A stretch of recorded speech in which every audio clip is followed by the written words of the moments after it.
Imagine a world where politics and power struggles are played out on a desert planet, where the spice that fuels the universe is the ultimate prize, and where prophecies and dreams dictate the future. Welcome to the epic saga of Dune, where the fate of House Atreides unfolds amidst betrayal, survival, and revolution. The movie begins with the aftermath of a tragic betrayal. House Atreides has been annihilated by their rivals, House Harkonnen, with the treacherous involvement of Padishah Emperor Shaddam IV. As Princess Irulan, the Emperor's daughter, secretly documents her disapproval of her father's actions, we are introduced to the central characters, Paul Atreides and his mother, Lady Jessica. Paul Atreides and Lady Jessica, both integral figures of House Atreides, find themselves on the desert planet of Arrakis, seeking refuge among the native Freeman people. Arrakis, also known as Dune, is a harsh, unforgiving environment, but it holds the universe's most valuable resource, the spice melange. This spice is essential for space travel and thus the most coveted substance in the galaxy. Stilgar, the leader of the Freemen, along with his warriors, saves Paul Atreides and Lady Jessica from a Harkonnen patrol. Despite the rescue, their arrival at the Freemen's home, Siege Tabr, is met with suspicion. Some Freemen believe Paul and Jessica could be spies, but others, including Stilgar, see them as the fulfillment of an ancient prophecy. This prophecy foretells that a mother and son from another world will bring prosperity to Arrakis. To prove their worth, Lady Jessica is put to the test. Stilgar informs her that she must take over as the Reverend Mother of Siege Tabr, a role that involves drinking the water of life, a deadly poison for most. Jessica, using her Bene Gesserit training, manages to survive this ordeal. Not only does she survive, but she also gains the collective memories of all previous Reverend Mothers. Remarkably, the process also awakens the mind of her unborn daughter, Alia, creating a unique bond between mother and daughter. Jessica and Alia decide to focus on persuading the skeptical Northern Freemen of the prophecy's truth.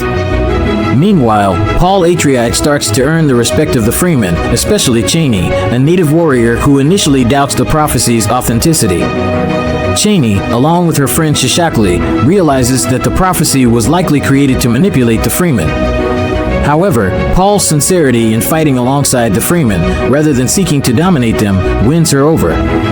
As Paul immerses himself in Freeman culture, he adopts new identities, Usul and Muad'Dib. He learns their language, trains as a Fedaykin warrior, masters the art of riding sandworms, and leads raids against the Harkonnen spice mining operations.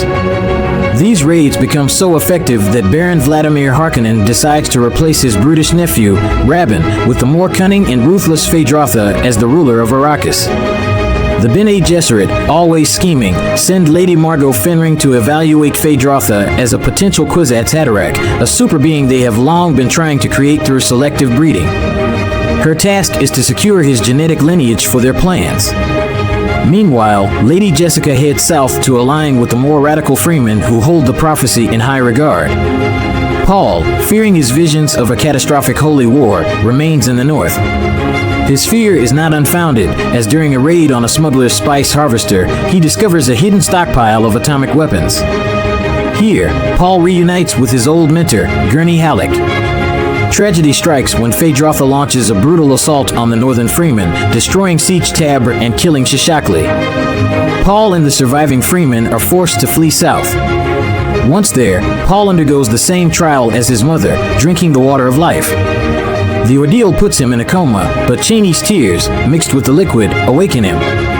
Now, Paul possesses a heightened clairvoyance, seeing across space and time.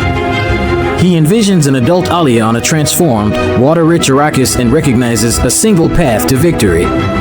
In a shocking revelation, Paul learns that his mother, Lady Jessica, is actually the daughter of Baron Harkonnen. Paul then convenes a war council with the Southern Freemen. Demonstrating his newfound powers, he earns their loyalty and declares himself the Lisan al-Gaib, a messianic figure. He issues a challenge to Emperor Shaddam IV, who arrives on Arrakis with Princess Irulan and his elite Sardaukar troops. As the Emperor berates the Harkonnens for their failures, the Freemen launch a ferocious attack, using atomic weapons and sandworms to overpower the Sardaukar. In the ensuing chaos, Paul kills Baron Harkonnen and captures Emperor Shaddam and his entourage. Concurrently, Gurney Halleck leads an assault on Arrakeen, where he intercepts and kills Rabban. Paul's ascendancy is met with resistance from the great houses of the Landsraad, who have arrived in orbit around Arrakis. Paul challenges Emperor Shaddam for the imperial throne. To cement his claim, he proposes marriage to Princess Irulan, despite Chani's dismay.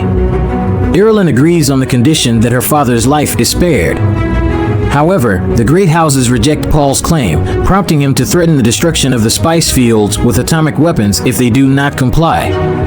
Phaedrotha steps forward as Shaddam's champion, but is ultimately defeated and killed by Paul in a duel.